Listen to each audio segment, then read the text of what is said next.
Guys and dolls, how are you? I hope you're doing well. I hope you can hear me because I have the fan on and it's warm because it's still summer. Okay, so let's talk about a new word that I learned,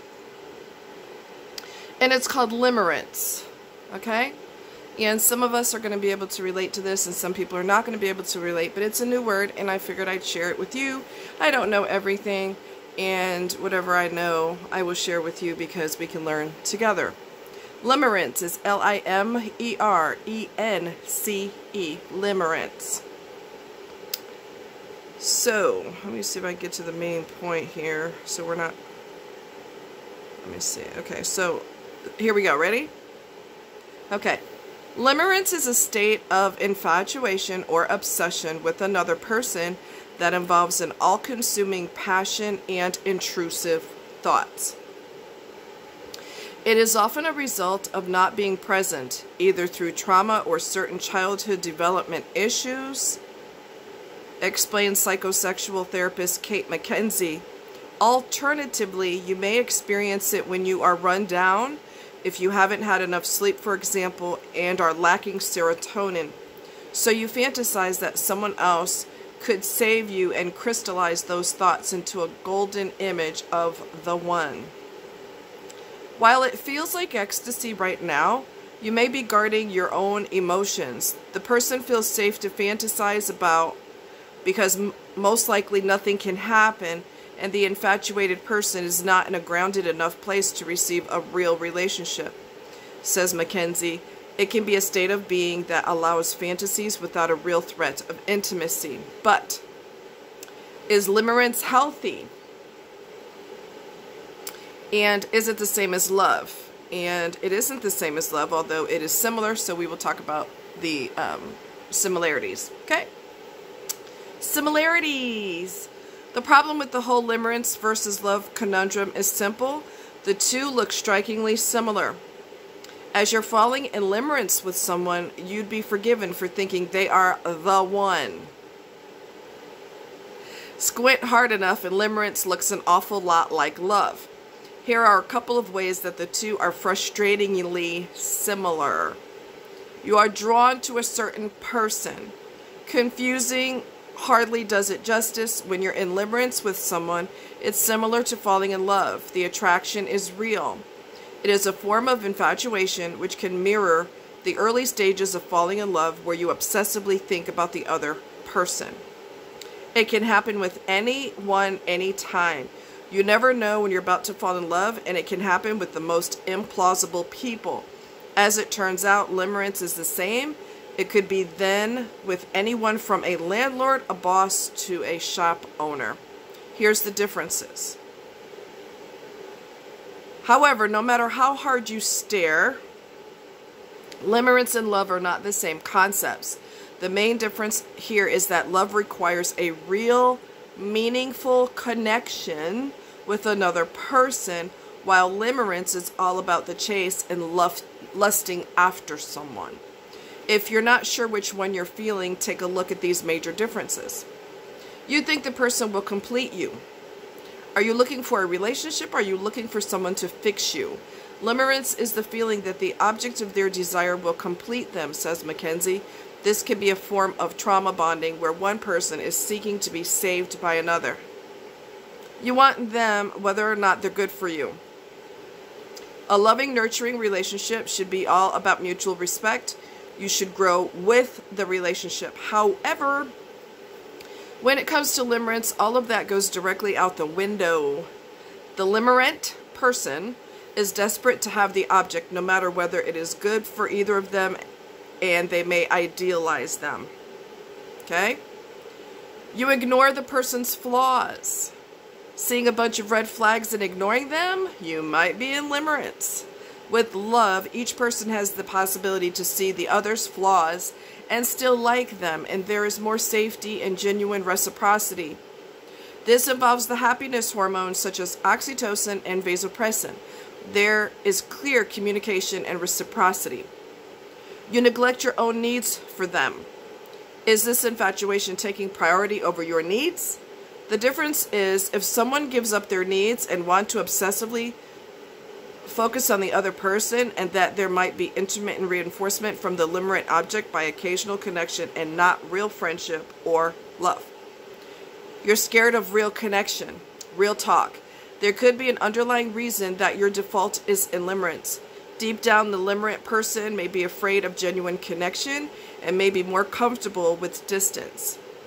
There may be a psychological reason and fear why they prefer obsessing over connecting. Limerence isn't one state of being. Instead, it typically happens in 3 stages. As you start to become attracted to a new person and they pique your interest, you may notice the following process. So you have infatuation. The unobtainable nature of the person makes them more alluring. Okay? This stage of limerence includes addictive type of behavior, thinking about the other 24 hours a day, stress, heart palpitations, stomach anxiety, and even intrusive thoughts. It's best described as an uncontrollable, overwhelming desire for someone. Crystallization. While that infatuation is unlikely to wane fast, the second stage is all about solidifying that idea. You start to believe that the person in question is the solution to all of your problems. You decide that the person is flawless, and you idealize them by putting them on a pedestal. Deterioration. Okay, let me try this again. Deterioration. Deterioration. See, these are words we don't say all the time, so when we do say them, we're like, blah, blah, blah, blah. Reality starts, quit laughing, it's not funny. Reality starts to sneak into your mind, and you start to realize that you will never have the person you're lusting after. The final stage of limerence is the disappointment in the love object and letting go of them. It is the realization that nothing is going to happen. It's a feeling of loss. So basically, in a nutshell, limerence seems to be the phase that happens before you fall in love with the person, if you're going to fall in love with that person. The infatuation and the way they walk, the way they talk, the way they do their hair, the way they wear that yellow shirt. And oh my God, I've never seen anyone wear a shirt that looks so beautiful. You know, it's just like this extreme high and perfection mode that you put this person in. And then that is going to eventually fade. Hopefully, it will start to fade. And when it does, then if you start to develop a connection with this person, you have the opportunity to actually connect on more than just an infatuation level. You have the opportunity to connect with them on an emotional level, physical, spiritual, mental. So it's way deeper than limerence, okay? Limerence seems to be that initial high, like, oh my God! You know, and we can't stay on that high forever. We would die of a heart attack. So, like, you have to eventually come down from that. So, yeah, you have to come down from that. There's just no way around it. Now, since I do talk about narcissism, and I'm well versed on narcissism, you will never have the opportunity to fall in love with, you will never have the opportunity to have mutual love, reciprocity love with a narcissist because they are not there. Narcissists don't have their own identity. So they have a little bit of every person that they've ever met through their whole life. They take a piece of each person's personality and they collage it together to make their personality. That's who they are. So they take on a piece of everybody. It's almost like robbing people of a little bit of them, each person that they meet, because they don't have their own identity on their own. They're an empty shell. Do they have feelings? Yes, mostly when it comes to them, not when it comes to other people. Okay? So if you develop limerence for the wrong person, and an arc is the wrong person, you won't have you could easily fall into love with them also, which is more logical than limerence. However, if that person is truly a narc, you will never get true love from them. Your needs will never matter. What you want will never matter. You can argue until you die. You're not going to get what you want. You know, they may do it once in a while just to be like a consolation prize, but your needs are irrelevant. bottom of the list of importance, and that's how it's always going to be, because a narc will always put themselves on a pedestal and consider everybody below them a peasant. So since you are a peasant and you will never be as high as I am, royalty, just stay in your peasant position. I'll give you a couple of Scooby snacks to, you know, get you out of my hair, but you're never going to be on my level. So your needs are never going to be important because you're all peasants to me. So that's just the way it is. That's never going to change if you are with a narc. They are dead inside. And everything that you see, again, is a compilation of every person they've ever met throughout their whole life. So if you imagine a scrapbook, or you imagine a collage with the collage bits all over the page and all over the book, that's how their personality is. It's a patchwork of everybody they've ever met. So there's a new word for you, limerence. I think we've all been there to some degree or another. I think that, can we control the love thing? Because that's an interesting... I think you can, in the sense of, once you realize that you're having strong feelings for someone and they don't have those feelings for you, you need to start pedaling backwards, because you're going to set yourself up for a major heartache. I mean, there's nothing good about saying to someone, I fell in love with you, and I don't know where these emotions came from. They came out of nowhere, and they're hitting me like a freight train. And the person's like, well, I think you're cool too. You're cool. That would suck. Okay. I have never, ever had mutual love in my entire life. It has never, ever, ever been reciprocal.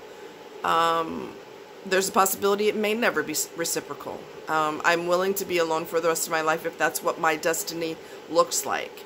I can soothe myself, I can comfort myself, and the peace that comes with being alone, as opposed to being with a filler, a person who's just filling the space, but they don't respect you, they don't love you, they will never respect you.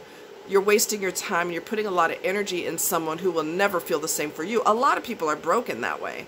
Not just narcissists. A lot of people are broken that way. And there's a multitude of reasons why. Maybe they've always been like that. Maybe they've always been dead inside. Maybe they gave their heart to someone and they got devastatingly crushed. You know, there's a lot of reasons why people are kind of a statue. But when you realize that you're starting to have feelings for someone and it will never be returned, you can start pedaling backwards, and you can start reducing your communication with that person, reducing them, or you could cut them off altogether, because it's a one-way deal, and with a one-way deal, it's always going to be a nightmare for you. So once you realize that person considers you a pal to roast marshmallows over the fire with, and your feelings are a lot more intense, you can make the decision to continue to go forward or to pedal it backwards. Will it be easy? No. But should you do it for your sanity? Oh yeah, most definitely. You don't want to be in a padded cell somewhere with a straitjacket singing "Oh, MacDonald had a farm" because the person drove you to that, to that page. You don't want that. So one-way love, I'm telling you from experience, it sucks. Even one-way, even if it's not love, but you have intense feelings for someone, and it's a one-way deal, you don't want that. It's better off to be by yourself than to be in a one-way situation. Because in a one-way situation, you are by yourself. You just have someone sharing airspace with you. But you're still by yourself. So you might as well be by yourself and avoid that person taking up your airspace. You know what I mean? So anyway, we learned a new word today. Hot damn. Y'all be cool like ice cubes. Love you. Mwah. Take care. Talk to you later. Bye.